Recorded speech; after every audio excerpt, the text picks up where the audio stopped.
오늘 하나님의 말씀 살펴보는 시간 갖도록 하겠습니다. 다 같이 일어나셔서 에베소서 1장 20절에서 23절 말씀까지 하나님의 말씀 교독하겠습니다.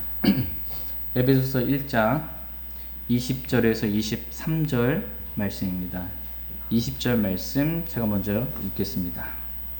그분께서 그리스도를 죽은 자들로부터 살리시고 하늘의 처소들에서 자신의 오른편에 그분을 앉히실 때에 그 권능을 그분 안에서 발휘하사 그분을 모든 정사와 권능과 능력과 통치와 이 세상뿐만 아니라 오는 세상에서 불리는 모든 이름보다 훨씬 위에 두셨고 또 모든 것을 그분의 발 아래 두셨으며 그분을 모든 것 위에 머리가 되게 하사 교회를 위해 주셨느니라.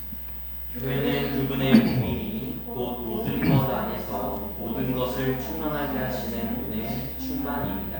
아멘. 네, 잠시 말씀에 제가 기도하겠습니다.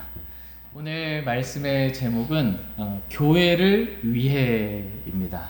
교회를 위해라는 제목으로 하나님의 말씀 나누는 시간 갖도록 하겠습니다. 이 에베소서 말씀은 교회에 관한 말씀이에요. 에베소서의 핵심 정말 주된 말씀이 교회입니다. 교회를 위해 오늘 본문 말씀은 특별히 하나님께서 교회를 위해 무엇을 하셨는지에 대해 기록해주고 있는 말씀입니다. 하나님께서 교회를 위해 결론적으로 말하자면 주 예수 그리스도를 주셨다라는 것입니다. 교회를 위해 그리스도를 주셨다라는 것입니다. 하나님은 교회를 위하시는 분이십니다. 그래서 교회를 위해 교회에게 꼭 필요한 교회에 없어서는 안 될 가장 중요한 분, 가장 사랑하시는 분, 주 예수 그리스도를 교회를 위해 아낌없이 주셨다라는 것입니다. 교회는 예수 그리스도라는 반석 위에 내가 내 교회를 세우리니 이 반석 위에 교회를 세우리니 라는 말씀처럼 교회는 예수 그리스도라는 반석 위에 세워졌습니다. 예수 그리스도가 없는 교회란 생각할 수도 없습니다. 교회는 그냥 사람들이 어떠한 목적을 가지고 모여서 우리끼리 뭔가를 잘해보자 라는 사람들이 만든 조직체가 아닙니다. 교회의 시작과 끝과 교회의 중심, 핵심은 바로 예수 그리스도이십니다. 하나님께서 자신의 사랑하는 아들, 독생자 예수 그리스도를 누구를 위해 주셨어요? 교회를 위해 주셨다. 이렇게 오늘 본문 말씀은 말씀하고 계십니다. 오늘 본문 말씀은 하나님께서 교회를 위해 예수 그리스도를 주시려고 얼마나 놀라운 큰 권능을 발휘하셨는지에 대해서 기록해주고 있습니다. 그리고 또한 교회가 무엇인지에 대해서 기록해주고 있습니다. 교회는 그분의 몸이니 교회는 예수 그리스도의 몸이다 라고 이렇게 말씀하고 계십니다. 교회는 사람이 세운 단체나 조직체가 아니다 라는 것입니다. 교회는 그리스도의 몸이다 라는 겁니다. 교회는 그리스도의 몸이에요. 몸은 살아있는 유기체예요. 교회는 그리스도의 몸으로서 살아있는 유기체다 라는 것입니다. 그래서 누군가가 내 몸을 누가 상하게 했어요. 내 몸을 막 찌르거나 뭐 상하게 했어요. 그럼 그 나를 상하게 한 거예요. 그렇죠? 마찬가지로 누군가가 교회를 상하게 했어요. 그러면 그게 누구를 상하게 한 거라는 거예요? 예수 그리스도를 상하게 한 거다라는 것입니다. 사울이 구원받기 전에 예수 그리스도를 믿는 사람들, 구원받은 지체들을 감옥에 가두고 죽이고, 그죠? 재산을 몰수하고 핍박을 했습니다. 그랬을 때 예수님께서 나타나셔서 사울에게 뭐라고 말씀하셨어요? 네, 사울아 사울아 어찌하여 내가 나를 핍박하느냐? 단지 그냥 교회를 핍박하느냐, 예수님 나를 믿는 사람들 핍박하느냐 이게 아니고 예수님 믿는 사람들 함께 모여있는 그 무리, 그 교회를 예수님은 자신의 몸이기 때문에 나를 자신을 핍박하는 거로 주님 자신을 핍박하는 것으로 여기시는 분이십니다. 그러니까 교회는 그리스도의 몸이다. 교회는 곧 그분 자신이다 라고 이렇게 말씀해주고 계십니다. 오늘 본문 말씀은 교회가 무엇인지에 대해서 말씀해주고 계시고 또 교회가 어떠해야 하는지에 대해서도 주님 말씀하고 계십니다. 교회는 23절 말씀 보시면 에베소서 1장 23절에 교회는 그분의 몸이니 곧 모든 것 안에서 모든 것을 충만하게 하시는 분의 충만이니라. 그러니까 교회가 어떠해야 하는가? 모든 것 안에서 모든 것을 충만하게 하시는 분, 즉 그리스도로 인해 충만해져야 한다라는 것입니다. 그러니까 교회는 누구로 충만해야 돼요? 그리스도로 충만해야 한다라는 것입니다. 이 교회의 상태는 이래야 된다라는 거예요. 교회가 세상으로 충만해, 이거 말이 안 되는 것입니다. 교회 안에 세상 것들이 들어온다? 이건 안 된다라는 것입니다. 교회 안에 비즈니스가 들어온다? 사고 팔고 하는 일이 있다? 다 들러 엎으시는 거예요, 주님. 네, 교회 안에 이런 뭐 다단계가 들어온다, 사업이 들어온다, 있을 수가 없는 일인 거예요. 교회 안에. 교회 안에 정치적인 이슈가 들어온다? 있을 수가 없는 것이라는 것입니다. 교회는 누구로 충만해야 돼요? 네, 그리스도로. 말씀으로 충만하고 그리스도로 충만해야 된다라는 것입니다. 모든 것을 충만하게 하시는 충만 분의 그 충만으로 충만해야 한다라는 것입니다. 이 말씀과 23절과 관련돼서는 다음 시간에 이렇게 더 자세히 하나님의 말씀 살펴보는 시간 갖도록 하겠습니다. 오늘 본문 말씀은 오늘은 하나님께서 교회를 위해 어떤 일을 하셨는지에 대해서 그 말씀을 저희가 좀 더 자세히 살펴보는 시간 갖도록 하겠습니다. 다 같이 오늘 본문 말씀 에베소서 1장 20절 말씀 보겠습니다. 에베소서 1장 20절 20절 같이 읽겠습니다. 시작. 그분께서 그리스도를 죽은 자들로부터 살리시고 하늘의 처소들에서 자신의 오른편에 그분을 앉히실 때 그 권능을 그분 안에서 발휘하사. 그분께서 여기서 그분은 하나님을 말합니다.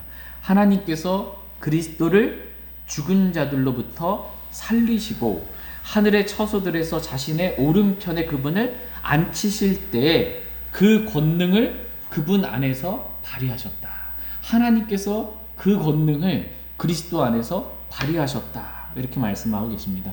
여기서 그 권능은 19절에 기록된, 바로 위에 19절에 기록된 지극히 큰 권능을 말합니다.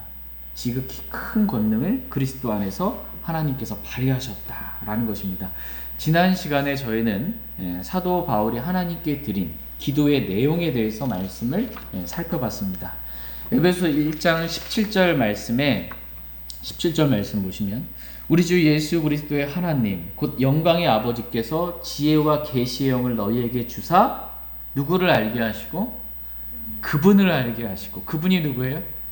예수 그리스도를 알게 하시고. 이게 기도 제목이에요. 에베소 교회 성도들에게 하나님께서 지혜와 계시의 영을 주셔서 지혜와 계시의 영으로 정말 그리스도를 더욱더 알았으면 좋겠다라는 것입니다. 첫 번째 기도 제목이고, 두 번째 기도 제목은 18절 말씀에 너희의 지각의 눈을 밝히사 그분의 부르심의 소망이 무엇인지 알게 하시기를 구한다라는 것입니다. 지각의 눈이 밝아져서요. 지각의 눈이 밝아져서 그분의 부르심의 소망이 무엇인지 우리가 알았으면 좋겠다라는 것입니다. 하나님 우리를 부르시는 분이세요. 그죠? 우리를 구원으로 부르시는 분이시고 날마다 우리 주 예수 그리스도와 교제하라고 부르시는 분이시고 자신을 따르는 제자의 삶을 살라고 우리를 부르시는 분이시고 이 땅이 아니라 하늘의 부르심에 참여한 자들로 좀 하늘의 부르심으로 우리를 부르시는 분이십니다. 그 부르심의 소망이 무엇인지 더욱더 우리가 알기를 원한다라는 기도 제목입니다. 세 번째 기도 제목은 18절 중간 말씀에 성도들 안에 있는 그분의 상속유업의 영광이 얼마나 풍성한지 알게 하시기를 구하노라 라는 것입니다. 상속유업의 영광이 얼마나 풍성한지, 우리가 앞으로 받게 될 상속유업도 있어요. 그리스도의 심판석에서 천년왕국에서 영원에서 받게 될 상속유업도 있지만 지금 이 말씀에서는 성도들 안에, 너희 안에, 우리 안에 이미 주어져 있는 상속유업, 주께서 우리의 상속유업이 되신다 이렇게 말씀하고 계십니다. 주님이 내 안에 사시는 삶, 주님이 내 안에 계시는 것, 이것이 얼마나 영광의 풍성함인지 알기를 원한다라는 기도 제목이고, 마지막 네 번째 기도 제목이 19절 말씀에 기록되어 있습니다. 19절 말씀 같이 읽겠습니다. 시작. 그분의 강력한 권능의 활동에 따라 믿는 우리에게 베푸신 바 그분의 지극히 큰 권능이 어떤 것인지 너희가 알게 하시기를 구하노라. 그분의 강력한 권능의 활동에 따라 믿는 우리에게 베푸신 바, 믿는 우리에게 베푸신 게 있는 거예요. 강력한 권능의 활동을 하나님께서 우리에게 베푸신 게 있는데, 그분의 지극히 큰 권능이 어떠한 것인지 너희가 알기를 구하노라. 그러니까 믿는 우리에게 베풀어 주신 지극히 큰 권능이 무엇인지 우리가 알기를 원한다라는 것입니다. 그러면서 하나님께서 믿는 우리들에게 베풀어 주신 지극히 큰 권능이 무엇인지 지금 20절 말씀, 오늘 본문 말씀에 기록해 주고 있는 것입니다. 다 에베소서 1장 20절 말씀 같이 읽겠습니다. 시작. 그분께서 그리스도를 죽은 자들로부터 살리시고 하늘의 처소들에서 자신의 오른편에 그분을 앉히실 때에 그 권능을 그분 안에서 발휘하사. 예. 하나님께서 저와 여러분이 알기 원하시는 지극히 큰 권능, 첫 번째는 하나님께서 그리스도를 죽은 자들로부터 살리신 권능, 즉 부활의 권능을 말합니다. 분명히 예수 그리스도께서 저와 여러분들의 죄들로 인하여 십자가에 못 박혀 피 흘려 죽으셨는데, 예수님 여러분이 십자가에 못 박혀 죽으셨을 때 장면을 한번 기억해 보세요. 사람의 몸을 입으신 그 예수님께서 머리에 가시관을 쓰셨어요. 이 가시관이 어떻게 생줄기잖아요. 이게 점점 마르면서 오그라들면서 이 가시가 뇌를 찌르는 거예요. 그 고통을 견디셨고, 또 예수님께서 손과 발에 못이 박히셨잖아요. 서서히 죽어가는 건데 빨리 죽지 않으니까 어떻게 해요? 군사가 옆구리에 창을 찔렀잖아요. 근데 예수님이 위에 높이 달려있고 밑에서부터 옆구리에 창을 찔렀으니까 어떻게 심장이 찔린 거예요. 심장이 이렇게 간통하면서 심장이 펌프질을 하면서 피를 이렇게 온몸으로 퍼뜨리는데 심장에서 피가 쏟아져 나온 거예요. 심장에서 물과 피 다 쏟아버리신 거예요. 확실하게 죽으셨잖아요. 예수님이 분명히 죽으셨어요. 그렇게 모든 피를 흘리시고 다 죽으셨고, 그분의 몸은 무덤에 묻히셨어요. 근데 그분의 혼은 땅의 심장부, 요나가 땅의 심장, 요나가 고레 속에 있었던 것처럼 예수님께서도 땅의 심장부, 즉 가장 낮은 지옥에 3일 밤낮을 가 계셨다라는 거예요. 예수님의 혼이. 그런데 어떻게 하나님께서 우리의 죄들로 인하여 죽으신, 물과 피를 다 흘리시고 쏟으신, 그렇게 완전히 찢기신 예수님이 어떻게 살리셨냐라는 거예요. 그 권능, 그 부활의 권능을 우리가 알기를 원한다라는 거예요. 완전히 죽었는데 어떻게 살았냐라는 거예요. 그 부활의 권능. 다 같이 사도행전 2장 말씀 보겠습니다. 사도행전 2장 31절 32절 말씀 보겠습니다. 사도행전 2장 31절 32절 말씀. 31절 말씀. 또 이것을 미리 보았으므로 그리스도의 부활에 대하여 말하기를 그의 혼이 지옥에 남겨지지 아니하였고 그의 육체도 썩음을 보지 아니하였느니라 하였느니라. 이 예수님을 하나님께서 일으키셨으며 우리는 다 그 일의 증인이로다. 아멘. 이 예수님을 하나님께서 일으키셨다. 죽은 자들로부터 살리셨다. 우리는 다 그 일의 증인이다 라는 것입니다. 여기서 보면 29절에 다윗, 족장 다윗이 나오고요, 30절에 그는 대언자이므로 라고 말씀하십니다. 그러니까 다윗이 대언자예요. 그러므로 미리 보았다라는 거예요. 그래서 다윗이 기록한 시편에, 지금 시편 16편 10절에 기록하신 이 말씀을 사도행전 2장에서 인용하신 거예요. 그러면서 그리스도의 부활에 대하여 말하기를 그의 혼이 어디요? 예, 지옥에 남겨지지 않아요. 예수님의 혼이 지옥에 가셨어요? 안 가셨어요? 가셨어요. 예수님의 혼이 지옥에 가셨어요. 그 지옥에서 3일 밤낮을 계셨어요. 요나와 같이. 그걸 표적으로 보여주신 거예요. 그런데 부활하셨다라는 거예요. 예수님의 몸은 무덤에 묻히셨잖아요. 근데 그 몸이 썩어야지 정상이잖아요. 근데 성경 기록대로 셋째 날에 부활했다는 거예요. 몸이 부활했다라는 것입니다. 썩음을 보지 않고 부활했다라는 것입니다. 이 예수님은 하나님께서 일으키셨다라는 그 부활의 권능이 어떠한 것인지 우리가 알게 되기를, 지극히 큰 권능이 무엇인지 하나님께서 우리에게 베푸신 그것을 우리가 알게 되기를 주님 원하시고, 우리 역시 부활의 증인으로서 주 예수를 다시 사신 구세주 주 예수 그리스도에 증거하기를 주님은 원하십니다. 예수님이 죽으신 그 몸을 하나님께서 지극히 큰 권능을 발휘하셔서 그 죽은 몸을 살리셨어요. 다시는 죽지 아니할 몸으로, 부활의 몸으로 만드셨어요. 이 죽고 나서 썩을 이 몸을 썩지 아니할 몸으로 만드셨어요. 수치 가운데 심겨져서 영광의 몸으로 일으켜 세우셨어요. 영광의 몸, 영적인 몸으로 하나님께서 부활시켜 주셨습니다. 예수님을 이렇게 죽은 자들로부터 살리셔서 하나님께서 교회를 위해 그분을 주셨다. 예수 그리스도를 주셨다라는 것입니다. 하나님께서 부활의 권능을 교회를 위해 발휘해 주셨다라고 성경은 말씀하십니다. 두 번째로 하나님께서 교회를 위해 발휘하신 지극히 큰 권능은 예수 그리스도를, 부활하신 예수 그리스도를 셋째 하늘로 승천하게 하시는 권능이에요. 셋째 하늘로 앉히신 권능. 그 권능을 우리가 알기를 원한다라는 것입니다. 다 같이 에베소서 1장 20절 말씀 보겠습니다. 에베소서 1장 20절 같이 읽겠습니다. 시작. 그분께서 그리스도를 죽은 자들로부터 살리시고 하늘의 처소들에서 자신의 오른편에 그분을 앉히실 때 그 권능을 그분 안에서 발휘하사. 하나님께서 그리스도를 죽은 자들로부터 살리시고 그 다음에 어떻게 하셨어요? 하늘의 처소들에서 자신의 오른편에 그분을 앉히실 때 그 권능을 그리스도 안에서 하나님께서 발휘하셨다. 이렇게 말씀하고 계십니다. 여기서 보니까 하늘에 처소들이 있다. 이렇게 말씀하고 계십니다. 교회를 다니면서도 어떤 분들은 이 하늘을 어떤 영적인 막연한 상태로 보시는 분이 있어요. 하늘을 상태로 보는 거예요. 영적인 상태. 지옥도 영적인 상태로 보는 거예요. 내가 지금 내 마음이 지옥이 아니냐. 네. 하늘이나 지옥은 상태가 아니에요. 하늘이나 지옥은 실제적인 장소예요. 실제적인 장소입니다. 지금 우리가 이 장소에 있잖아요. 그것처럼 하늘도 하늘의 처소들이 있는 장소라는 것입니다. 지옥도 땅 속에, 땅의 심장부에 있는 실제적인 장소라는 거예요. 실제 이 지옥에 가는, 이 장소에 가는 사람이 있고 실제 셋째 하늘에 가는 사람이 있다는 것입니다. 하늘에 처소들이 있다라고 성경은 말씀하고 계십니다. 하늘에 저와 여러분이 거할 처소를 예수님께서 예비하러 가셨습니다. 맨션이 있다라는 것입니다. 예수님께서 부활하셔서 중력의 힘을 거슬러서 부활하신 예수님이 승천하시는 거예요. 그걸 제자들이 지금 두 눈으로 보고 있는 거예요. 이해되시죠, 여러분?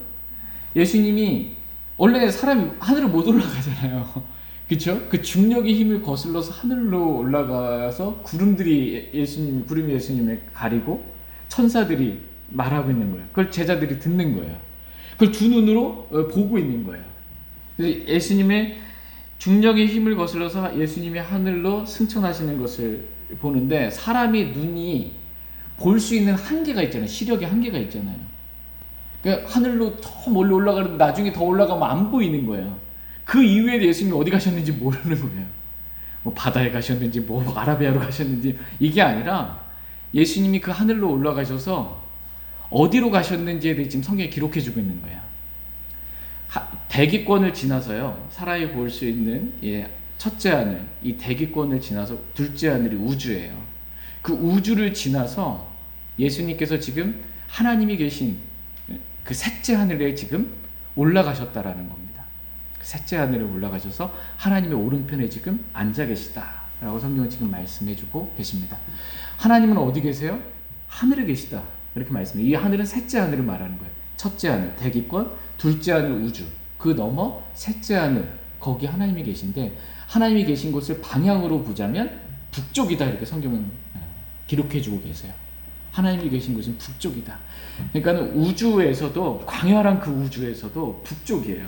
북쪽 하늘로 쭉 아까 둘째 하늘 끝이 우주의 끝이 있어요. 거기 깊음 셋째 하늘과 둘째 하늘 나누고 있는 깊음이 있어요. 얼음처럼 얼어 있는 유리바다처럼 얼어 있는 그 둘째 하늘이 있고 그 둘째 하늘 너머에 셋째 하늘이 있다. 북쪽 저 끝에 거기 하나님이 계시다. 그 하나님의 왕자 오른편에 예수님께서 앉아 계신다라고 이렇게 성경은 말씀해주고 계십니다. 이 권능을 하나님께서 발휘하신 거예요. 얼마나 놀라워요? 여러분 한번 생각해 보세요. 예수님께서 대기권에 사람 제자들이 볼 수 있을 만큼 올라가실 때에는 천천히 올라가신 거예요. 볼 수 있는 속도로 사람이 그 광야라는 우주를 지나갈 때는 어떻게 해요? 그 빛의 속도보다 더 빠른 속도로 이 우주를 지나서 북쪽 끝에 셋째 하늘까지 가신 거예요. 이거 얼마나 놀라운 하나님의 권능입니까? 이 권능을 발휘하셨다라는 것입니다. 이 권능을 발휘하셨다. 그리고 예수님은 하나님의 오른편 셋째 하늘에 앉히셨다라는 것입니다. 다 같이 히브리서 1장 3절 말씀 보겠습니다.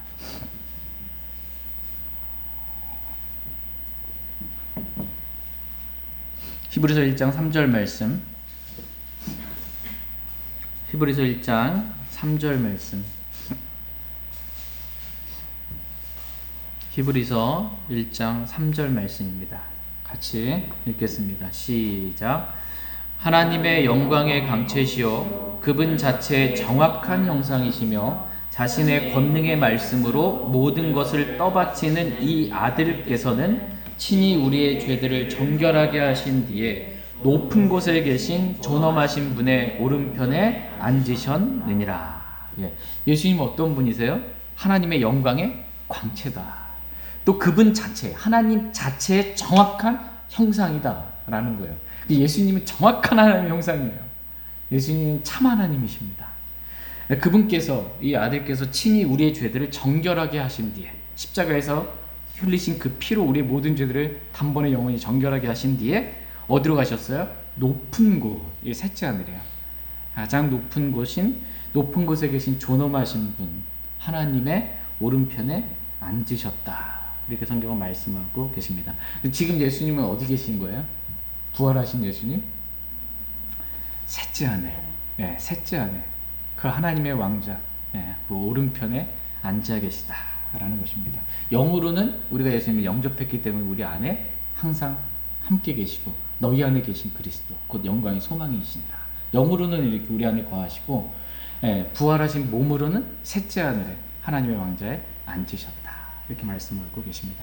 히브리서 8장 1절 말씀 보겠습니다. 히브리서 8장 1절. 히브리서 8장 1절 같이 읽겠습니다. 시작. 이제 우리가 말한 것들에 관한 요점은 이것이니 곧 우리에게 이러한 대제사장이 계시다는 것이라. 그분은 하늘들에서 존엄하신 분의 왕자 오른분에 앉아 계시며. 지금까지 사도 바울이 히브리서 말씀을 기록하면서 말씀한 그 요점은 이거예요. 과거 구약의 이 대제사장 체계에 대해서 말씀하시면서 요점은 뭐냐면 곧 이러한 대제사장이 우리에게 계시다. 대제사장이 하는 역할이 뭐예요? 중보하는 거잖아요. 하나님과 우리가 죄로 인해 멀어진 우리를, 그렇죠? 예수님께서 대제사장이신 예수 그리스도가 우리가 함께 계시다라는 거예요. 예수님께서 모든 일을 마치시고 대제사장으로서 모든 일을 마치시고 하늘들에서 존엄하신 분의 왕자 오른편에 앉아 계신다. 이렇게 말씀하고 계십니다. 여기서 앉아 계신다라는 표현이 중요한 말씀의 표현 가운데 하나입니다. 예수님 왜 앉아 계시냐? 이 땅에 있는 대제사장들은 지성소, 하나님이 계신 지성소에 들어가서 앉아 있을 수가 있어요? 없어요. 지성소에는 의자가 없고 지성소에서 자신의 일들을 마치기까지 앉아 있을 수가 없는 것입니다. 그래서 방울을 달아가지고 계속 돌아다니는 거예요. 근데 하나님께서 안 받으시면 방울 소리가 바깥에서 끊기는 거예요. 죽는 거예요, 그냥. 계속 일하는 거예요. 계속 섬길 수밖에 없는 대제사장, 계속 일할 수밖에 없는, 사람인 대제사장 그럴 수밖에 없는데 하나님이 사람 되셔서 오신 예수 그리스도, 우리의 대제사장인 예수 그리스도는 죄인들을 구원하려고 오셨어요. 그리고 자신을 희생물로 단번에 영원히 자신을 희생헌물로 십자가라는 제단에 들이셔서 완전히 모든 죄들을 단번에 영원히 용서해 주신 거예요. 다 마치신 거예요. 일을 마치셨기 때문에 어떻게 해요? 앉아 계시다라고 말씀하고 계십니다.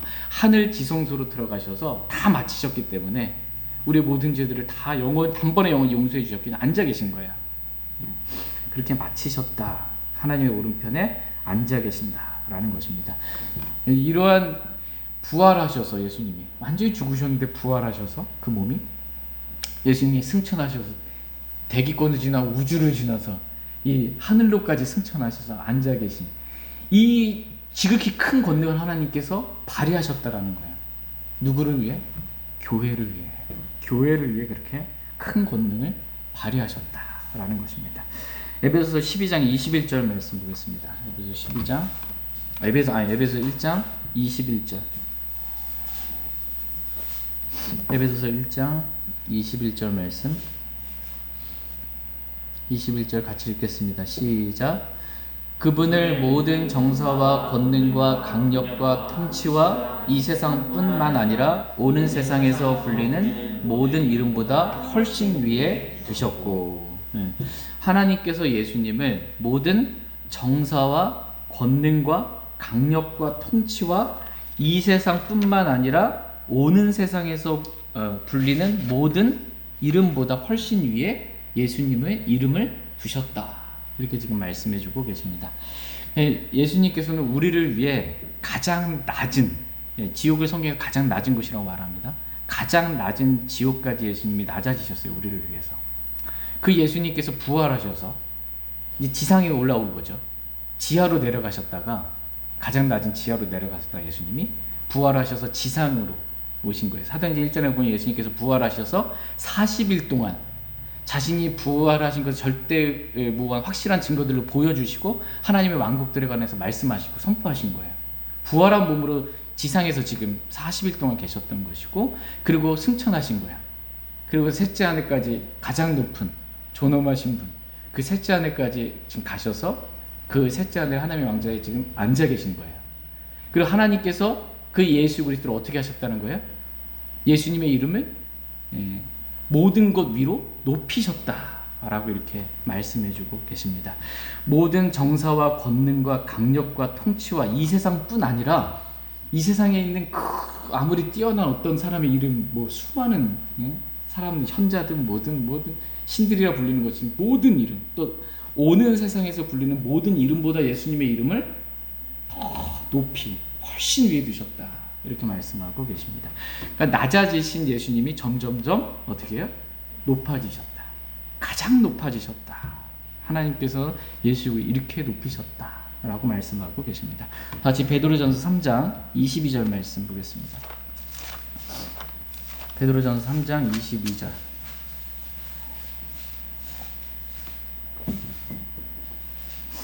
베드로전서 3장 22절 말씀. 22절 같이 읽겠습니다. 시작. 그분께서는 하늘로 들어가사 하나님의 오른편에 계시며 천사들과 권위들과 권능들이 그분께 복종하느니라. 예수님께서 셋째 하늘로 올라가셔서 들어가셔서 지성소, 하늘 지성소, 셋째 하늘로 가장 높은 곳으로 올라가셔서 하나님의 오른편에 지금 계세요. 그래서 여기 보니까 하나님의 오른편에 계시는데 하늘은 텅 빈 공간이 아니에요. 셋째 하늘은. 여기 하나님께서 창조하신 영적인 존재들이 있어요. 거기에 천사들이 있는 것이고, 또 천사들과 권위들과 권능들이 그분께, 예수님께 어떻게 해요? 뭐하고 있어요? 복종한다. 이렇게 말씀하고 계십니다. 하늘에 누가 올라왔는데 천사를 누군지 못 알아보고 누구세요? 뭐 이러고 있는 게 아니고 알아본 거예요. 예수님이 어떤 분이신지. 하나님의 정확한 형상이세요. 자신들을 만드신, 영적인 존재들을 만든 창조주 하나님이다 라는 걸 예수님을 알아보고 그분 앞에 엎드려 지금 복종한 거예요. 천사들과 권위들과 권능들이 예수님께 복종한 것입니다.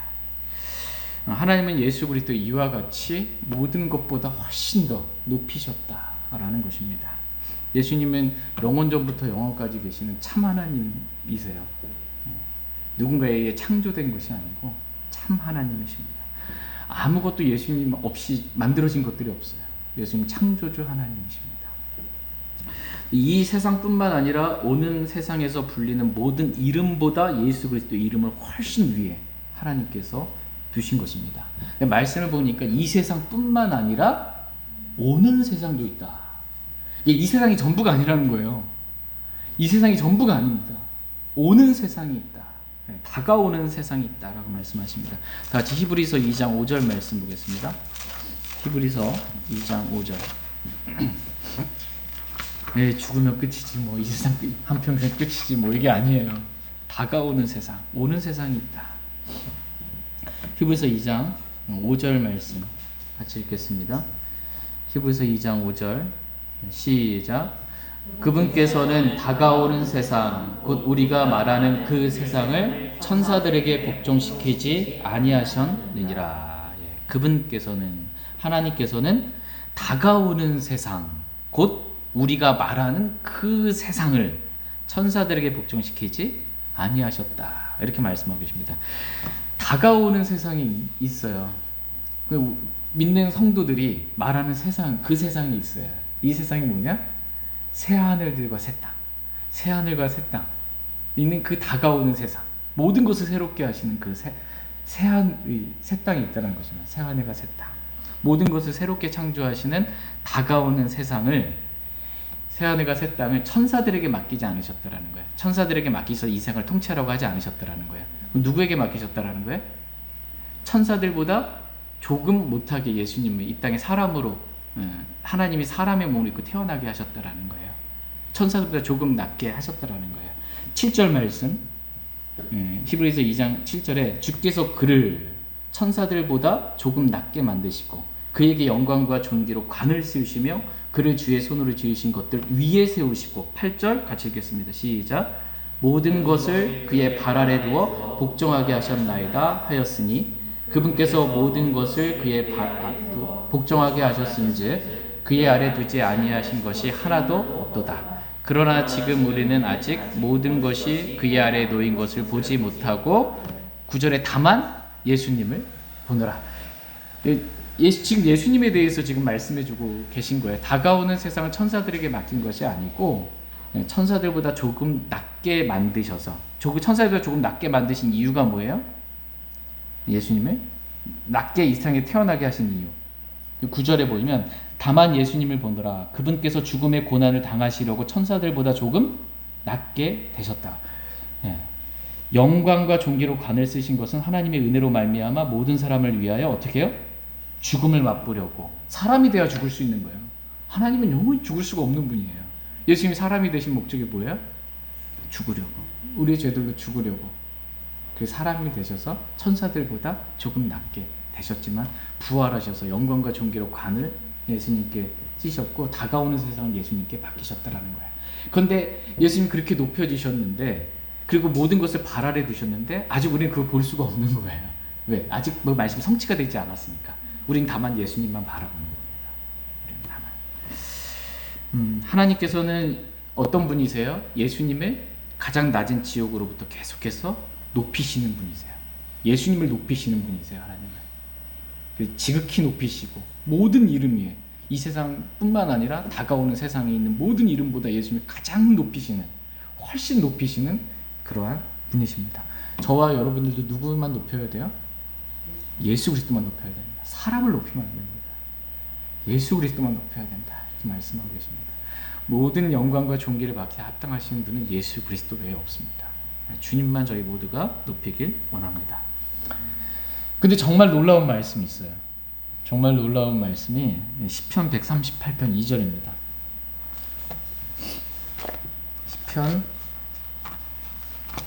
138편 2절.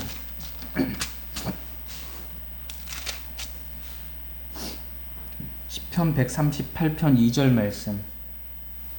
시편 138편 2절 말씀. 이 말씀 여러분 주의 깊게 한번 읽어보시기 바랍니다. 마음에 새기시고요. 2절 같이 읽겠습니다. 시작.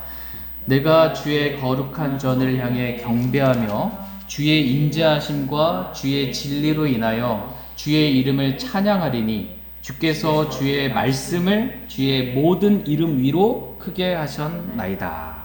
아멘. 하나님은 우리가 주님을 경배하고 주님을 찬양하기를 원하세요.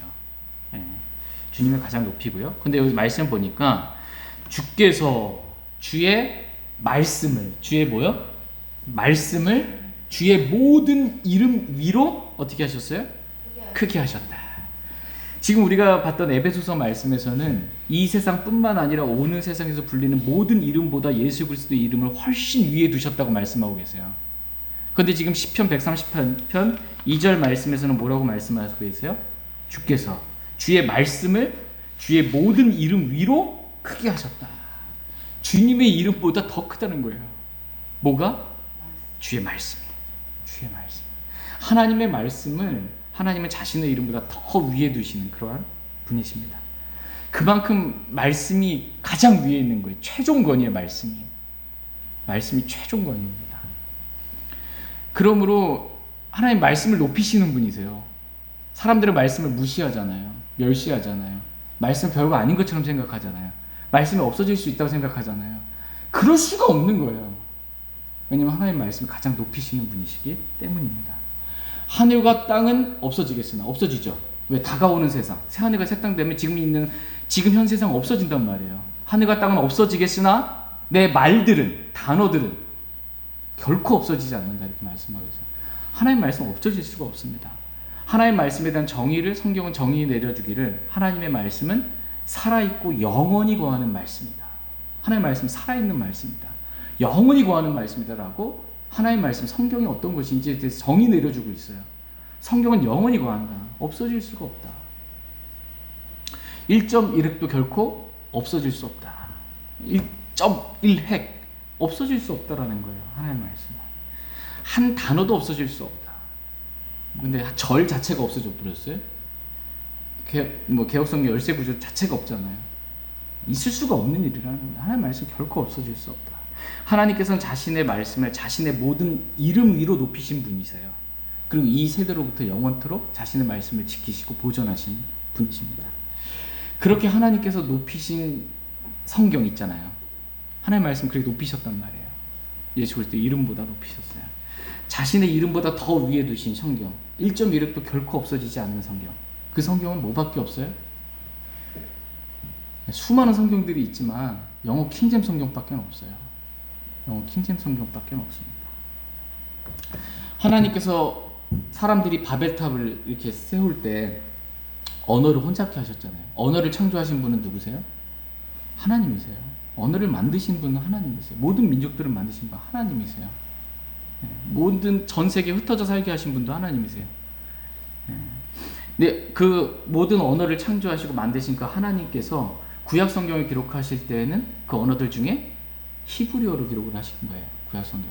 하나님이 히브리어를 선택하신 거예요. 신약 성경을 기록하실 때에는 수많은 언어들 중에 헬라어를 선택하신 거예요. 그래서 신약 성경을 기록하신 거예요. 하나님이 하실 수 있는 권한이 있으세요. 주권이 있으세요. 어떤 언어를 내가 가지고 성경을 기록할지. 구약은 히브리어로, 신약은 헬라어를 가지고 기록하신 거예요. 그럼 구약과 신약은 한 권으로 합쳐져야 되는 거잖아요. 합쳐질 때는 어떤 언어를 사용하실지 하나님이 주권이 있으신 거예요. 영어를 사용하신 거예요. 영어를. 영어 킹잼 성경을 제임스 왕, 킹 제임스 왕을 통해서 자신의 사람, 제임스, 하나님을 두려워할 줄 아는 사람, 제임스 왕을 통해서 구약과 신약을 영어로 이렇게 하나로 합쳐 놓으신 겁니다. 하나님 그렇게 하신 거예요. 영어 킹잼 성경은 절대 무한 하나님 말씀이에요. 처음 성경이 기록될 때 하나님의 영감으로 기록됐잖아요. 영감, 이 생명의 숨을 불어넣으셔서 살아있는 하나님 말씀이 되게 한 거예요. 사람의 언어를 살아있는 하나님 말씀이 되게 하신 거예요. 그 영감 받은 최초의 원본과 동일한 권위를 갖고 있는 거예요. 영어 킹잼 성경. 영어 킹잼 성경은 처음에 1611년이라고 하잖아요. 1611년에 영어 킹잼 성경이 나올 때부터 지금까지 단 한 번도 나올 때 초판부터 완벽한 성경인 거예요. 단 하나도. 네, 정말 오류가 없는 성경입니다. 이 영어 킹잼 성경을 모든 것의 기준이 되게 하신 겁니다. 영어 킹잼 성경. 근데 하나님께서 모든 사람이 구원을 받고 진리를 아는 데 이르기를 원하시죠. 근데 이 모든 사람은 영어를 할 줄 아는 사람도 있지만 못하는 사람, 저같이 영어 못하는 사람들은 부지기수잖아요. 그죠? 수많은 언어들 쓰고 있는 그 모든 사람들도 영어를 못하는 사람 다 구원받기를 원하세요. 그럼 어떻게 해야 돼요? 그 사람의 언어로, 그 나라의 말로 번역이 돼야죠. 당신 이제 영어 공부하세요. 이게 아니에요. 그래서 번역하게 하신 겁니다. 성경을. 그래서 그 복음을 이해할 수 있게 하신 거예요. 그래서 이 영어 킹제임스 성경은 처음부터 1611년에 나왔을 때부터 완전하지만 영어 킹제임스 성경을 보고 번역한 다른 나라 언어들로 번역한 성경들은 어떻게 해요? 다듬어지는 과정이 필요한 것입니다. 이 다듬어지는 과정이 필요해요. 한글 성경도 마찬가지예요. 한글 킹제임스 성경도 마찬가지입니다. 영어 킹제임스 성경에서 이렇게 번역돼서 우리가 지금 흥정역 성경을 보잖아요. 왕이 제정하신 성경이다. 흥정이에요. 이 흥정역 성경을 보는데 다듬어지는 과정이 필요한 거예요. 그래서 우리가 지금 현재 보고 있는 것은 1차 나오고 2차 다듬어지고 3차, 4차, 5차 다섯 번째 다듬어진 5판 성경을 보고 있는 거예요. 그리고 또 보니까 그래도 영어 킹제임스 성경이 기준이잖아요. 봤을 때 잘못된 어떤 부분들이 번역에 있어서 약간 문법에서 좀 한글 문법 맞지 않는 거 이런 것도 6차로 또 번역해서 나온 것입니다. 그러니까 다듬어지는 과정들이 필요하다라는 것입니다. 그런데 이제 한글 킹제임스 성경을 주장하시는 분들, 이성호 목사님 저기 한글 킹제임스 성경을 주장하시는 분의 이게 있어요. 뭐 부르짖는 구호 같은 게 있는데 한국인에게는 한글 킹제임스 성경을 이라는 게 모토예요. 한국인에게는 한글 킹제임스 성경을. 그래서 한글 킹제임스 성경이 한국인에게는 최종권이다. 이렇게 지금 말하는 거예요. 이해되세요? 무슨 말씀인지? 권위가 있는데 우리 권위가 올라가서 이 권위 위에 이 권위 위에 무엇이 어떤 권위가 더 맞냐라고 했을 때 최종 권위가 뭐냐는 거예요. 최종 권위. 이 최종 권위가 영어 킹제임스 성경인 거예요. 영어 킹제임스 성경인 것입니다. 구약과 신약을 하나로 합쳐놓은 이건데 한국인에게는 한글 킹제임스 이성우 목사님이 번역한 한글 킹제임스 성경이 최종 권위다. 이래 보면 한글 킹제임스 성경이 다듬어지는 과정 가운데 잘못 번역된 부분들이 있거든요. 그럼 그게 최종권이면 영어 킹제임스 성경 봤는데 잘못됐어요. 뭐가 최종권이에요? 바뀌어야죠. 고쳐야죠. 하나님께서 그러니까 정말 이 모든 것의 기준을 하나님께서 영어 킹제임스 성경을 이렇게 마련해 놓으셨다라는 거예요. 하나님께서 그렇게 정하신 것입니다. 제 절대의 기준을 영어 킹제임스 성경을 하나님께서 정하신 것입니다. 그리고 그 말씀을 자신의 모든 이름 위로 크게 하셨다. 이렇게 말씀하고 계십니다. 이와 같이 저와 여러분들도 하나님께서는 말씀을 높이시는 분이세요. 말씀을 높이시는 분이십니다. 우리도 그럼 어떻게 해야 돼요? 말씀을 높여야죠. 말씀을 깎아내리면 안 돼요. 흠집내기 이런 거 하면 안 됩니다. 말씀에 흠집내기. 이거 잘하는 게 누구예요? 사탄이에요. 에덴 동산에서 사탄이 와가지고 이브한테 하나님의 말씀에 대해서 의심을 갖게 만들잖아요. 깎아내리게 만들잖아요. 참으로 하나님께 그렇게 말씀하시더냐. 그렇게 말씀 안 한 것처럼 의심을 뭔가 주는 마귀가 하는 짓입니다. 그러니까 성경에 대해서 의심을 갖게 하는 거예요. 성경이 그래도 사람이 번역한 거니까 뭐 실수가 있고 오류가 있지 않을까? 뭐 이렇게 몇천 년이 지나다 보니까 성경이 없어질 수 있지 않을까? 이렇게 의문을 품게 하는 게 다 마귀가 하는 짓입니다. 하나님의 말씀이 결코 하늘과 땅은 없어지겠으나 내 말들은 없어지지 않습니다. 일정 이럴 때 없어지지 않습니다. 하나님의 말씀은 완벽합니다. 주께서 행하신 모든 일들은 완전합니다. 성경에 대한 분명한 믿음을 우리가 갖기를 원하고 하나님의 말씀에 대해서 의심을 품거나 깎아내리거나 하지 않고 말씀을 주님의 이름보다 더 위로 그렇게 높이게 되기를 주님 원하시고 그 말씀의 권위에 우리가 두려워 떨게 되기를 원하세요. 말씀에 납작 엎드려지고 주께서 말씀하시면 뭐 들어가고 말씀하시는지 아멘하고 복종하고 순종하게 되기를 원하십니다. 저희 모두가 이렇게 하나님의 말씀의 권위를 믿고 복종하기를 원합니다. 다 같이 에베소서 1장 22절 말씀 보겠습니다.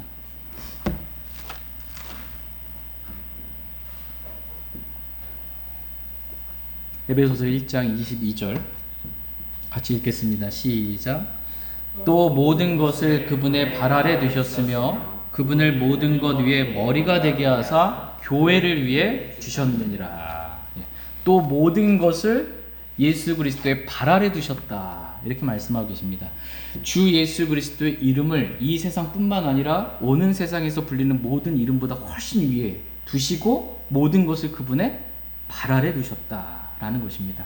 그리고 예수님을 모든 것 위에 모든 것의 머리가 되게 하셨다. 머리가 가장 높은 곳에 있는 거잖아요. 머리가 되게 하셨다. 그래서 예수님이 교회의 머리가 되신 거예요. 모든 것의 머리이실 뿐만 아니라 예수님은 교회의 머리가 되시는 분이십니다. 그래서 결론이 뭐냐 이거예요. 그래서 결론. 해주고 싶은 말씀이 지금 뭐냐면 이렇게 하나님께서 높이신 그 예수 그리스도를 교회를 위해 주셨다. 지금 이 말씀하고 싶은 거예요. 지금 교회를 위해 주셨다. 이게 결론입니다. 하나님께서 교회를 위해 예수 그리스도를 주셨다라는 것입니다. 하나님께서 교회를 위해 지극히 큰 권능을 발휘하사 그리스도를 죽은 자들로부터 살리시고 하늘의 처소들에서 자신의 오른편에 앉히시고 이 세상뿐만 아니라 오는 세상에서 불리는 모든 이름보다 훨씬 위에 예수 그리스도를 두시고 또 모든 것을 그분의 발 아래 두시고 그분을 모든 것의 머리가 되게 하셔서 결론이 뭐라는 거예요? 교회를 위해 그분을 주셨다. 교회를 위해 예수 그리스도를 주셨다. 이게 핵심입니다. 말씀의 핵심이에요. 하나님께서는 교회를 위해 예수 그리스도를 주셨습니다. 하나님께서 큰 권능을 발휘하신 것, 지극히 큰 권능을 발휘하신 것, 누구를 위해서? 교회를 위해서. 하나님께서 예수 그리스도를 주신 이유? 교회를 위해서. 하나님께서 그렇게 하셨다. 예수님도 교회를 사랑하사 교회를 위하여 자신을 기꺼이 주신 거예요. 교회를 위해 예수님께서 자신을 기꺼이 희생헌물로 주신 겁니다. 다 같이 에베소서 5장 25절 말씀. 에베소서 5장 25절. 에베소서 5장 24절 25절 보겠습니다. 24절. 네, 남편과 아내에 관한 이 신비를 교회에 관한 신비로 지금 말씀하고 계시기 때문에 24절 25절 24절. 그러므로 교회가 그리스도께 복종하듯 아내들도 모든 일에서 자기 남편에게 복종할지니라. 남편들아 너희는 사랑하기를 그리스도께서 교회를 사랑하사 교회를 위하여 자신을 주신 것 같이 하라. 예, 그리스도께서 교회를 어떻게 하셨어요? 사랑하셨어요. 그리스도께서 교회를 사랑하사 교회를 위하여 자신을 주신 것 같이 남편들도 자기 아내를 그렇게 사랑해서 자신을 주라는 것입니다. 이게 하나님의 말씀이에요. 교회와 그리스도와의 관계는 남편과 아내의 관계, 신랑 되신 그리스도, 신부인 교회와의 관계와 같은 것이다. 신비다라는 것입니다. 그러니까 그리스도는 교회를 어떻게 하시는 분이세요?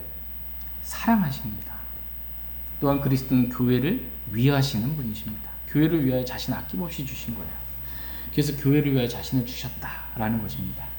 그러니까 그리스도께서 교회를 위하여 자신을 주셨습니다. 성령 하나님도요, 교회를 위해 교회의 감독자를 세우셨어요. 목사, 감독자를 세우셨어요. 그리고 하나님의 교회, 곧 자신의 피로 사신 교회를 먹이게 하셨다. 성령님께서 교회를 먹이시는 분이시다 라고 성경은 말씀하고 계십니다. 그러니까 성령 하나님은 모든 진리로 교회를 인도하시는 분이세요. 성령님은 교회를 위하여 교회를 진리로 인도하시는 분이시고 우리 안에 거하시는 기름 부음이신 성령님께서 가르치신 거예요. 모든 것을 가르치신다. 교회를 가르치시고 교회를 말씀으로 먹이시고 교회를 돌보신다. 성령은 그렇게 하신다. 교회를 위하여 먹이시고 돌보신다. 인도하신다. 가르치신다. 이렇게 말씀하고 계십니다.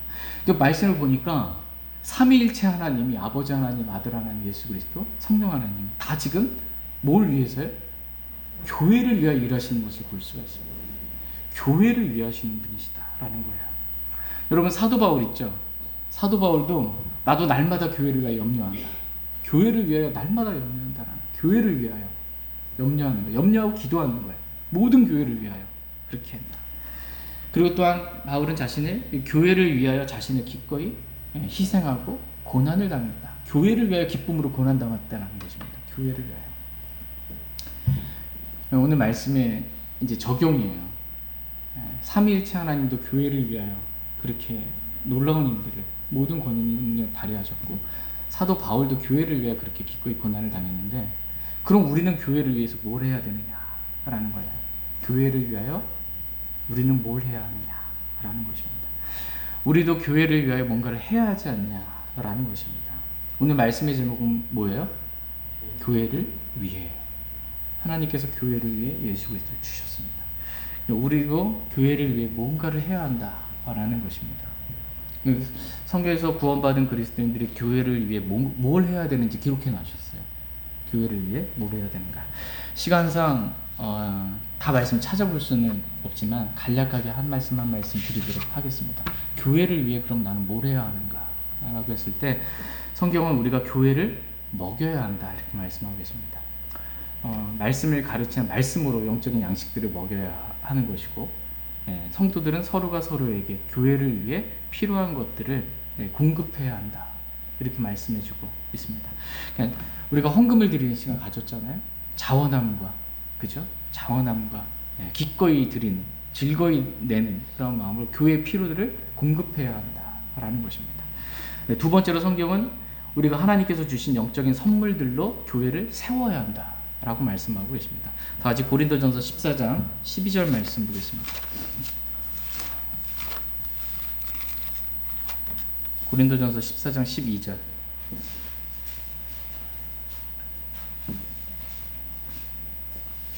고린도전서 14장 12절 말씀.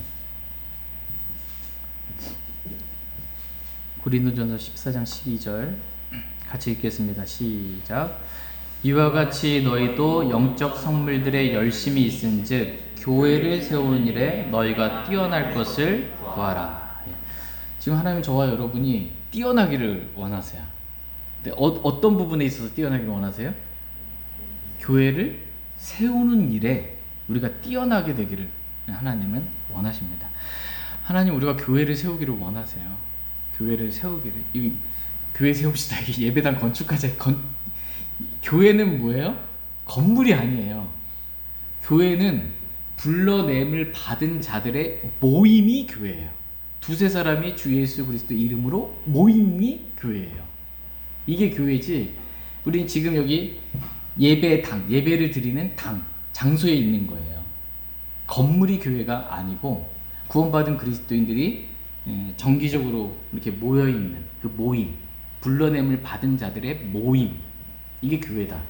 사도행전에 보면 광야에 있던 교회라는 표현이 나와요. 에클레시아, 이 교회라는 표현의 정의가 뭐예요? 광야에 있던 교회는 뭐예요? 누구를 말해요? 광야의 교회도 있었어요. 광야에 있던 교회, 신약 교회를 얘기하는 게 아니고요. 광야, 출애굽, 이집트에 있었던 이스라엘을 민족적으로 불러냈잖아요. 특별한 목적을 가지고, 하나님을 섬기라는 목적을 가지고 이집트에 있었던 이스라엘 백성을 민족적으로 불러냈어요. 그래서 광야에 있게 됐죠. 그 이스라엘 회중을 교회라고 지금 말하는 거예요. 하나님께서는 이스라엘을 개인적으로도 개별적으로 다루세요.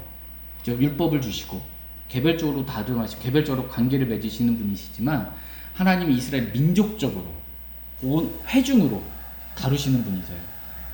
신약시대도 마찬가지예요. 신약시대도 구원받은 그리스도인들 개개인들을 하나님께서 다루세요. 상관하세요. 그죠? 그러나 신약시대는 교회적으로 또 하나님이 그렇게 회중으로 다루시는 분이세요. 상관하시는 분이세요. 그래서 교회를 세우기를 하나님은 원하신다라고 말씀을 했어요. 근데 이와 같이 너희도 영적 선물들에 열심히 있음즉, 이 선물은 하나님께서 주신 거예요. 언제? 우리가 구원받을 때. 이 선물은 무슨 선물? 영적 선물이에요. 이 영적 선물, 은사들이라고 보통 말하는 이 영적 선물들을 하나님께서 구원받을 때 각 사람에게 자신이 기뻐하시는 대로 성령님께서 나누어 주셨어요. 그래서 우리가 받은 은사를 성령님께서 나누어 주셨기 때문에 성령이 나타나심이라고 말하는 거예요. 은사를 쓰면 성령님이 나타나는 거예요. 내가 나타나면 안 되는 거예요. 근데 고린도 교회 성도들은 자신이 받은 은사를 자신을 나타내고 드러내기 위해서, 나 방언할 줄 안다, 나 이런 은사가 있다, 이러고 지금 하고 있는 거예요. 그러니까 교회를 세우는 게 아니고 교회는 무너뜨리고 자기를 세우고 있는 거예요, 지금. 이렇게 하지 말라는 거예요. 너희가 영적 선물들이 열심히 있는데 너를 세우기 위해서가 아니라 누굴 세우기 위해서? 교회를 세우기 위해 더욱더 뛰어날 것을 구해야 한다. 이렇게 말씀하고 계십니다. 하나님께서 저와 여러분들에게 주신 영적 선물들이 있습니다. 그 선물들을 다른 데 쓰지 말고 어디에 쓰라고요? 교회를 세우는 일에 더욱 뛰어날 것을 주님 원하십니다. 교회는 말씀으로 세워지고요. 교회는 말씀의 물로 씻음받고 말씀으로 공급받고 말씀으로 세워지고요. 교회는 또한 사랑으로 세워집니다. 성도가 서로에게 베푸는 그 사랑의 섬김, 희생, 이걸로 세워지게 되는 것입니다. 이렇게 세워지기를 주님은 원하십니다. 우리가 교회를 위해 할 수 있는 일이에요. 세 번째, 성경은 교회를 위해 고난을 받으라라고 말씀하고 계십니다. 교회를 위해서 희생하는 것, 교회를 위해 고난 받는 것을 기뻐하라고 이렇게 말씀하고 있어요. 교회를 위해 내가 뭔가 조금 희생하는 것, 교회를 위해 내가 핍박받고 고난 받는 것, 이것을 기뻐하라 이렇게 주님 말씀하고 계십니다. 네 번째로 교회를 위해 우리가 할 수 있는 게 교회를 돌아보라라는 것입니다. 각 사람이 자기 일들만 돌아보지 말고 각 사람이 남의 일들도 돌아보라. 구원받은 성도들 서로가 서로를 돌아보라라는 것입니다. 다섯 번째로 성경은 우리가 교회를 위해 염려하라라고 말씀하고 계십니다. 교회가 지금 뭐가 필요하지? 뭐가 부족하지? 그래서 염려하고 교회를 위해 기도하는 거예요. 내가 섬길 수 있는 부분이 뭐가 있지? 내가 채울 수 있는 부분이 뭐가 있지? 교회를 위해 염려하라. 여섯 번째로 교회를 위해 우리가 할 수 있는 게 교회를 업신여기지 말라라는 것입니다. 고린도전서 11장 22절 말씀에 보면 너희가 하나님의 교회를 업신여기고 없는 자들을 부끄럽게 하느냐라는 말씀이 있어요. 고린도 교회 성도들은 교회를 어떻게 했어요? 하나님의 교회를 업신여겼어요. 교회 뭐 그까짓 거예요. 그까짓 거. 교회가 말해도 뭐 그까짓 거예요. 교회적으로 말해도 교회를 업신여기지 말라라는 것입니다. 왜냐하면 교회는 그분의 몸이기 때문이에요. 교회는 그리스도의 몸이기 때문에 교회를 업신여기는 건 누구를 업신여긴다는 거예요? 그리스도를 업신여기는 거예요. 교회를 핍박하는 건 내가 왜 나를 핍박하느냐? 예수 그리스도를 핍박하는 거다. 교회에게 행하는 것, 교회를 대하는 것 그 자체가 그리스도를 대하는 것이다. 동일한 것이다. 라는 것입니다. 마지막 일곱 번째로 우리가 교회를 위해 할 수 있는 일은 모이기를 힘쓰라 라는 것입니다. 모이기를 힘쓰라. 다 같이 히브리서 10장 25절 말씀 보도록 하겠습니다. 히브리서 10장 25절.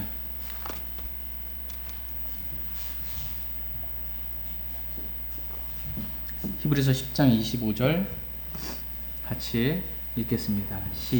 히브리서 10장 25절입니다. 시작.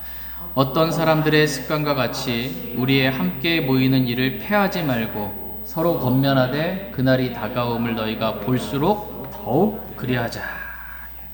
주님의 오심이 가까운 때까지 더욱 우리가 서로 그리하자. 그리하자가 뭐예요? 어떤 사람의 습관과 같이 우리가 함께 모이는 일을 패하지 말고 같이 모이자고 날마다 서로 권면하라라는 거예요. 그래서 함께 모이자. 아까 말씀드렸듯이 교회는 세상으로부터 어둠으로부터 사탄의 왕국으로부터 불러냄을 받은 자들의 모임이에요. 교회인데 교회는 기본적으로 어떻게 세워지냐면 모여야 세워져요. 목포의 교회가 세워진다. 뭐 어디에 교회가 세워진다라고 하면 그 지역에 구원받은 그리스도인들, 산돌은 구원받은 그리스도인들은 있을 수 있어요. 그죠? 그런데 아직 교회는 세워지지 않을 수가 있어요. 왜냐? 구원받은 그리스도 안 모이면 교회는 없는 거예요. 구원은 받았지만 교회는 없는 것입니다. 하나님께서 교회가 세워지기를 원하고 계십니다. 구원은 절대로 잃어버릴 수 없죠. 그죠? 한 번 받은 구원은 하나님의 자녀로 거듭났기 때문에 영원한 생명을 얻었기 때문에 뭐 다시 돌이킬 수 없는 구원이에요. 구원은 사라질 수가 없어요. 그러나 교회는 사라질 수 있어요. 없어질 수 있어요. 교회가 타락하면은 뭐 등대를 옮긴다 그러잖아요. 요한계시록에 보면 옮기니까 그 적이 없는 거예요. 지옥 교회가 없어져 버린 거예요. 그렇게 될 수 있다. 오늘날도 그렇게 될 수 있다. 지금 뭐 코로나 때문에 뭐 없어진 교회가들이 많다라는 거예요. 지금 국가로부터 고소당한 교회들도 많고 몇백만 교회가 지금 10명인가 5명인가 보이는데 고소당해가지고 방역지침 어겼다 뭐 이렇게 해가지고서는 그리고 뭐 국가의 그 고유 번호증이 있거든요. 세금을 납부하고 해야 하는 그 뭐죠? 기부금 영수증을 발행해야 되기 때문에. 근데 하려면 일반 조직체에서는 그게 그 교단이 없으면은 교회에 그걸 안 줘요. 그게 교회 국가로부터 고유 번호증이 없는 교회는 못 모이는 거예요. 또 이게 교회 수없이 없어진 교회들이 많은 거예요. 타락해서 없어지고 뭐 박해로 인해 없어지고 없어질 수 있다라는 것입니다. 그런데 하나님께서는 예수님은 이 땅에 교회를 세우기 위해 오셨어요. 맞죠? 내가 내 교회를 세우리니 예수님의 교회, 이 반석 위의 교회를 세우기 위해 오셨습니다. 이 교회가 세워지는 가장 기본적인 일이 뭐냐면 모이는 것입니다. 모이는 것. 그래서 어떤 사람들의 습관과 같이 모이기를 패하지 말고 그날이 가까운 볼수록 더욱더 우리가 모이기에 힘쓰자. 이 교회가 우리가 교회를 위해 할 수 있는 가장 기본적인 일이다라고 성경은 말씀하고 계십니다. 말씀을 정리하면서 하나님은 교회를 위해 지극히 큰 권능을 발휘하사 예수 그리스도를 교회를 위해 주셨습니다. 또한 예수 그리스도는 교회를 사랑하사 자신을 교회를 위해 주셨습니다. 성령 하나님도 교회를 먹이시고 교회를 진리로 인도하시고 돌보고 계십니다. 이와 같이 우리도 교회를 위해 뭔가를 하라라고 하나님께서 우리가 구원받은 그리스도인들에게 뭔가를 할 수 있도록 아무것도 안 주고 교회를 뭔가 하라고 그러면 말이 안 되잖아요. 구원받을 때 그래서 영적 선물들을 주신 거예요. 교회를 세울 수 있는 그것을 위해 그것을 받아서 영적 선물들을 써서 교회를 세우라 이렇게 말씀하고 계십니다. 저희 모두가 주님의 몸인 교회를 위해 말씀에 기록된 대로 우리가 할 수 있는 것들을 기도하는 마음으로 주님께 묻고 그렇게 할 수 있기를 원합니다. 작은 것이라도 교회를 위해 주님의 몸인 교회를 위해 뭔가를 하잖아요. 주님께서 기뻐하시고 보상해 주십니다. 보상해 주세요. 다 같이 히브리서 6장 10절 말씀 읽고 오늘 말씀 마치겠습니다. 히브리서 6장 10절 말씀 읽고 오늘 말씀 마치겠습니다. 10절 같이 읽겠습니다. 시작. 하나님은 불의하지 아니하사 자신의 이름을 위해 너희가 보여준 너희의 행위와 사랑의 수고 곧 너희가 성도들을 섬겨온 것과 또 섬기고 있는 것을 잊지 아니하시느니라. 하나님은 불의해요? 불의하지 않으세요? 불의하지 않으세요. 이거 불의하다라는 의미가 뭐냐면 하나님은 우리가 지금까지 성도들을 섬겨온 것 주님이 기억하시고 그것을 안 갚아주면 불의한 거예요. 근데 하나님은 그걸 다 갚아주시겠다. 불의한 분이 아니시다. 모든 것을 기억하시고 우리가 성도들을 섬겨온 것과 또 섬기고 있는 것을 잊지 않고 주님께서 보상해 주시겠다라고 말씀하고 계십니다. 그 하나님을 우리가 기억하고 우리도 삼위일체 하나님과 같이 교회를 위해 뭔가를 희생하고 교회를 위해 뭔가의 사랑의 수고를 섬김을 갖게 되기를 원합니다. 그럴 때 주님께서 친히 보상해 주실 것입니다.